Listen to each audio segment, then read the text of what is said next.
It's Alexis Hasselberger, time management and productivity coach. Do you find that when you're trying to do a lot of things at once, that actually everything is much slower, that your progress on all your projects is much slower, et cetera? I find this too. And this is because, when we're trying to do too much at once, we can only make a little progress on everything at the same time.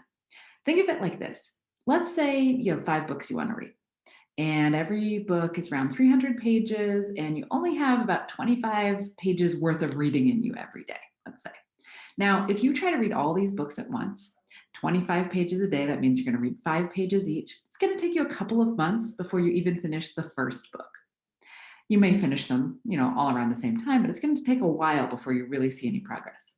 Now, if you read one book at a time, you'll finish the first book within a couple weeks, and then you can move on to the next one, and the next one, and the next one. Projects and goals are sort of like this too. If we do too many of them at once, we're only making a tiny little bit of progress on each one. It feels slow going. We get demoralized and demotivated. So what we want to do instead is actually to do fewer things at one time, but just review more frequently. So essentially, like instead of having annual goals and having 10 annual goals, what if you broke that down and every quarter you said, okay, I'm going to do just a couple of these, right? You got done the same number of things, but it felt less overwhelming. You were able to make progress as you go along. So this happens in life all the time. And I used to feel overwhelmed by this, but now I have systems that handle this.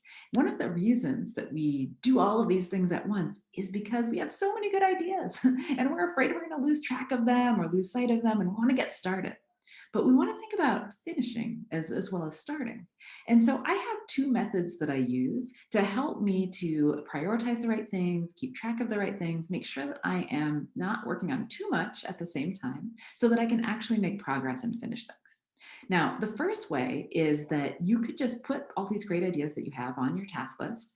You can, put a date, a next action date for you to get started on them of, whatever makes sense, just gut feeling it when you're going to want to do these things, try to spread them out.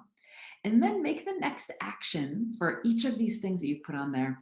Decide if I want to do this right now, or in the next month, in the next year, etc. Now, when you get to that thing, when it comes up on your task list on the date that you've assigned to it, now you have a choice point. You can either say, yep, I do want to do this right now. I'm going to make this be one of my, one or two active projects. Or you can say, nope, I'm not ready for this one right now. I'm going to push that date and I'm going to push it out somewhere else. Now, by making the next action a decision-based action, saying I can choose to do this or not, now we're not going to feel bad like we're pushing something off that, that we had intended to do. We had intended to decide whether we were going to do it now. Now, the other method that you can use, and this is if you've got a lot, like you've got a lot of good ideas, right? You've got a lot of projects that you want to work on, is to have a kind of to be prioritized section of your task list or a place where all of these ideas live, right? So you're just putting them there, you're populating it. Every time you have an idea about a project or goal, you put it there.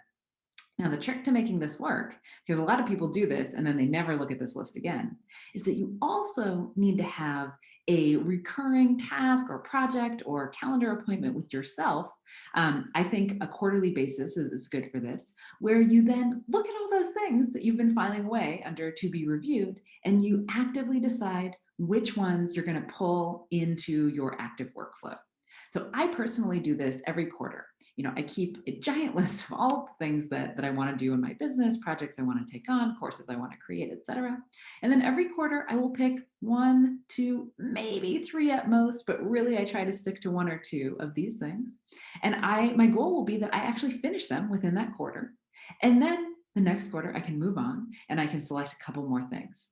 But this ensures that I'm making progress on these goals, that I'm actually finishing them instead of just chipping away little by little and feeling like I'm not making any progress at all.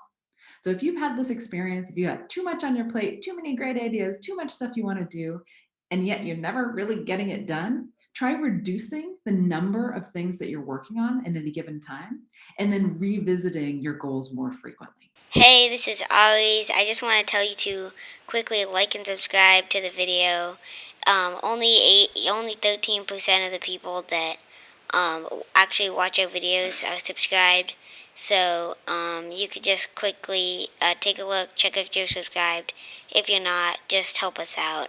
We're just trying to grow. So thanks.